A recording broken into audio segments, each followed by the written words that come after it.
Wow, wow, wow, wow, wow. Talk about the most embarrassing game seven, literally of all time, probably. The Suns lose 123-90 against the Mavericks. This was a complete and utter domination, blowout, embarrassment, shameful loss by the Suns.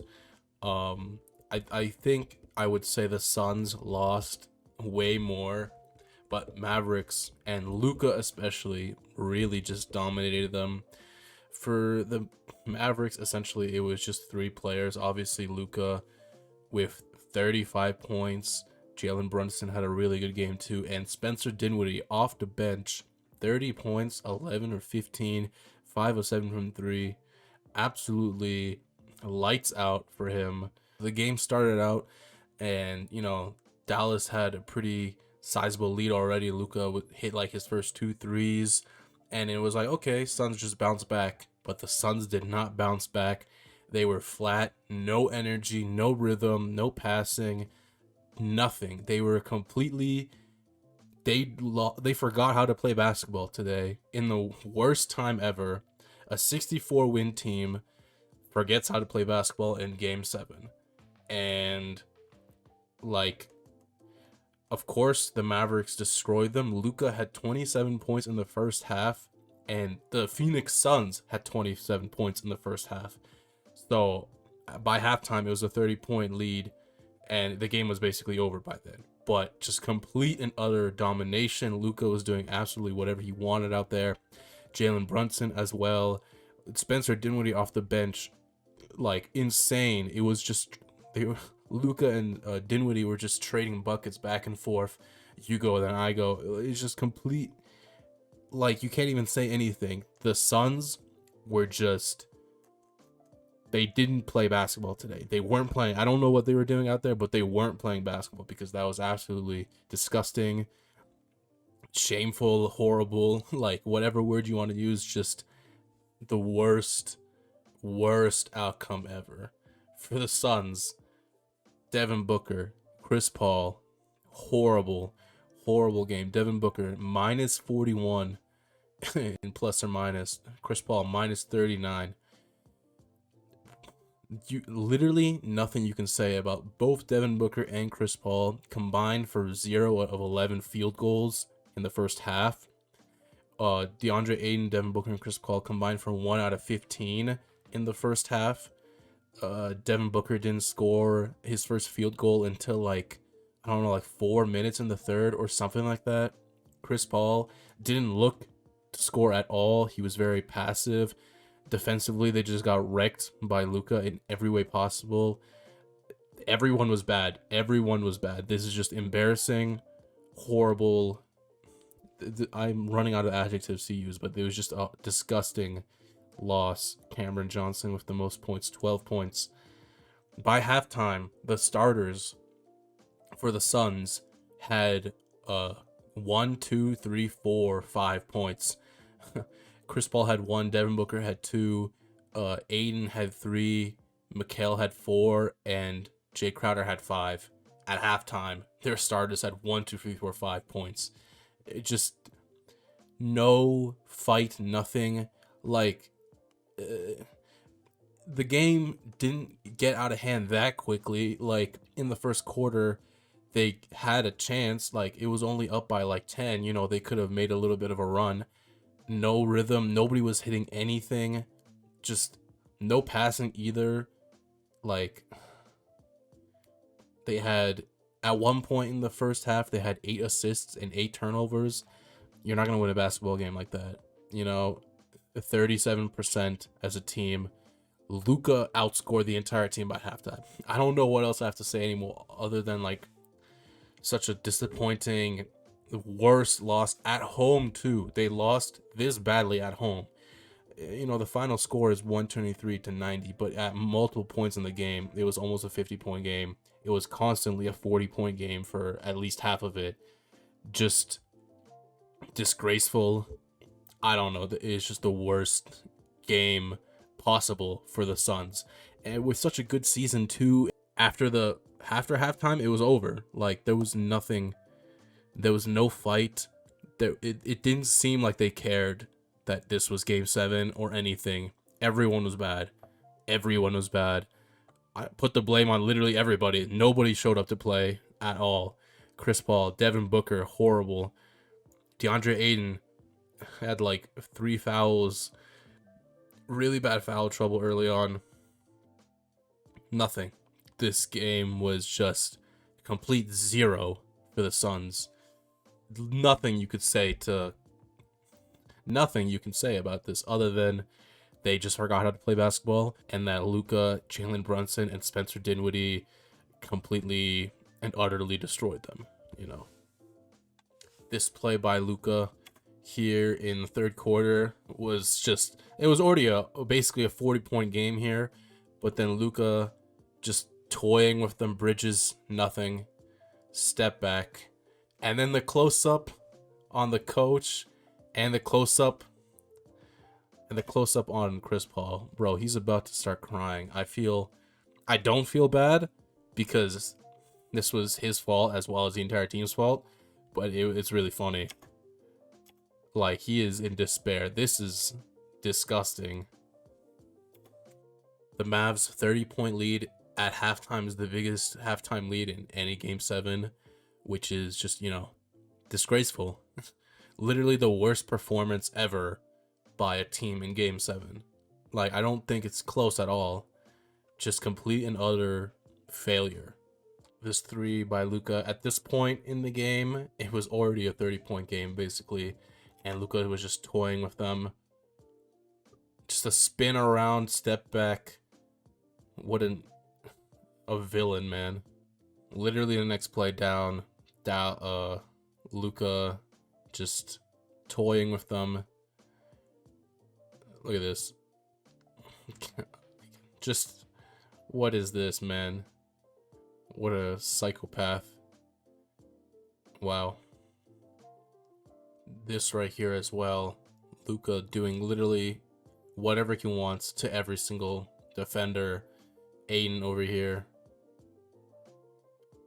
Luka was doing whatever he wanted. Look at these guys. First game of the day, the Celtics dominate the Bucks. They won 109-81. To be honest, this was a good game, but like, it was pretty close in the first quarter, I'd say. Like, for example, in the first quarter, like, it was a low scoring first quarter. It was like 26-20, right? And like, Boston couldn't get into the paint at all. Giannis at one point scored or assisted like the first 17 or like 19 points for the Bucks. He had like, I don't know, he had like 10, 8 rebounds and like 6 assists or something like that in the first quarter. So in my head, I was like, he's gonna have a monster triple-double game, like, that's just what it was looking to become. And like, Brook Lopez was stepping up in that game. He had 11 points in the first half. He was doing some damage. But Jrue Holiday again was not good. But after the first quarter, I was like, this will be an interesting game. Tatum hit like his first 5 threes. He hit like 2 in the first quarter. So I was like, we'll have another Tatum and Giannis game again, like game 6. But no, man, this was domination by the Celtics in the second quarter and beyond. They literally hit 22 threes. And it's all because of Mr. Grant Williams, who attempted 18 threes and made 7. Now, in the second quarter, he was like 2 for 7 in threes. And the way the Bucks were playing him, they had Brook Lopez on him, right? And Brook Lopez is a big. He was trying to stay in the paint. So Grant Williams was in the corner, and Tatum and Brown and Marcus kept passing out to him. And he missed like his first few shots. He wasn't doing very well in the first quarter or the second quarter. Like, he was getting as many 3-point attempts as he wanted because Brook was in the paint and he wasn't coming out to contest him, which is crazy because Grant Williams is a 41% 3-point shooter in the regular season. Now, for this series, in the past few games, he's been pretty meh. He hasn't been making a lot of his shots. But still, you can't really leave a 3-point shooter like that open constantly. He was getting as many 3-point attempts as he wanted, right? And he ended up with a career high 27 points, 7 for 18 from 3, 10 out of 22 overall. Just, they were dominating them from 3-point land. They made, as I said, they made 22 3-pointers. Tatum as well hit his first 5 3-pointers, so that's really big too. The Bucks' whole scheme that they've had forever under Coach Bud is that we're going to pack the paint and we'll let you shoot as many 3-pointers as you want. And that they just hope that you're going to miss more 3-pointers and, locking down the paint is more effective. And in the first quarter, it was looking to be like that. At one point, the Celtics only had 2 paint points, so it was going pretty decently well. But after the first quarter, Giannis and the rest of the team just was horrible. Giannis started off 6 for 9 from the field. Of course, he had that really good first quarter. He ended up with 25, 20, and 9, which, usually would be a pretty decent game, except he was horribly inefficient because after going 6 for 9 from the field, he went on to go 3 for 14 from the field, and he was just missing a lot of easy layups that he should be making, and everything was rolling out. Jrue Holiday, another game where he scored as many points as shots. He had 21 points on 21 shots. Again, not that efficient, not very good either. Grayson Allen, horrible. Wesley Matthews, horrible. Brook Lopez, defensively, he was pretty good in the first half, and he had 11 points in the first quarter, but he ended up with 15, so he barely did anything after that. Pat Connaughton was bad. Bobby Portis was pretty bad today as well. He was getting frustrated a lot. George Hill, 11 minutes, 2 rebounds, and 1 turnover. Why was he playing for that long? I don't know. I don't know why he was playing for that long. And another thing, the Bucks shot 4 of 33 from 3. 12%. You're not going to win a game shooting 12% from 3, especially when the other team shoots 40% and makes 22, which is a Game 7 record. So, it really came at a certain point where Grant Williams was just throwing bombs at the Bucks, and they would not, Coach Bud would not change up the scheme. He would not, I don't know why, but he wasn't changing up how they were defending Grant Williams, and they kept letting him get however many threes he wanted. 18 3-point attempts. That's insane. And, he ended up with 27. Tatum, pretty decent, 23. Jaylen Brown as well, pretty decent. Derek White was kind of bad, but, doesn't matter. Oh, Peyton Pritchard was also another MVP for this game besides Grant Williams. He didn't play that much. I believe he played mostly in third, but again, he shot 4 of 6. He made his first 3 or 4 threes. So, at that point, the game was already almost a 20-point game, but they were just abusing the Bucks and shooting as many threes as they could and making. So, unfortunate for the Bucks. Giannis was pretty bad after the first quarter, really bad after the first quarter. And if Giannis is bad, everyone else was even worse. So, sucks for the Bucks. Coach Bud, he didn't make any adjustments to the plan to try and defend Grant Williams any better. I don't know why, but he's always been a coach that he sticks to his plan and he does not adjust. And in this game, it came back to bite them in the butt. So, season's over for them. At this point in the game, 71-88, it was kind of out of hand.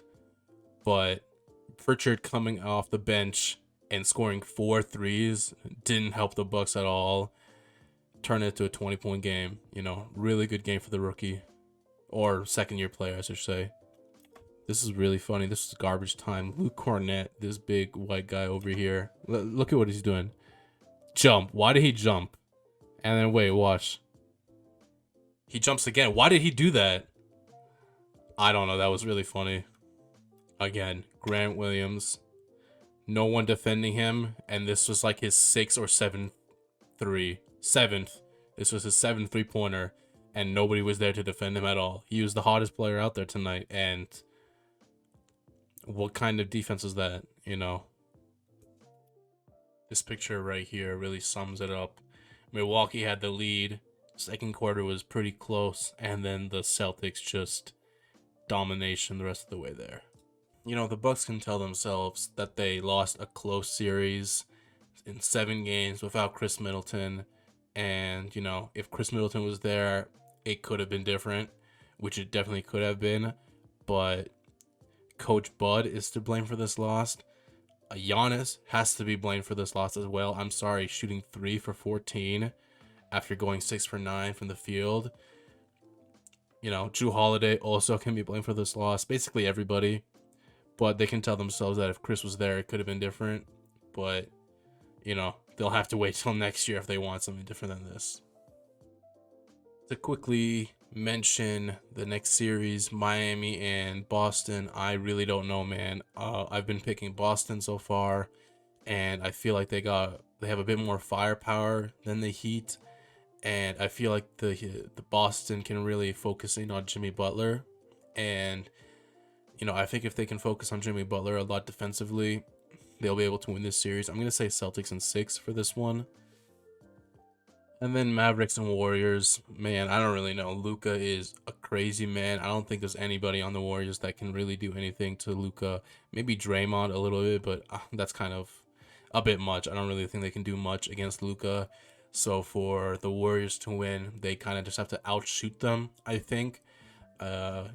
Defensively, Reggie Bullock on Steph Curry will be interesting to see, since Reggie Bullock on Devin Booker and Chris Paul in the last series was really effective for them. So, I'm not really sure for this one either, but I think I'm going to go, I kind of want to pick Mavericks just because Luka is a madman. And, it would be funny to see the Warriors lose. I think I'll pick Mavericks then. I'll pick Mavericks in 7. And then my finals would be Celtics and Mavericks. Honestly, I think I'd pick Celtics in like 6 or 7 for that if that was the finals. But yeah, thank you for watching. Like and subscribe.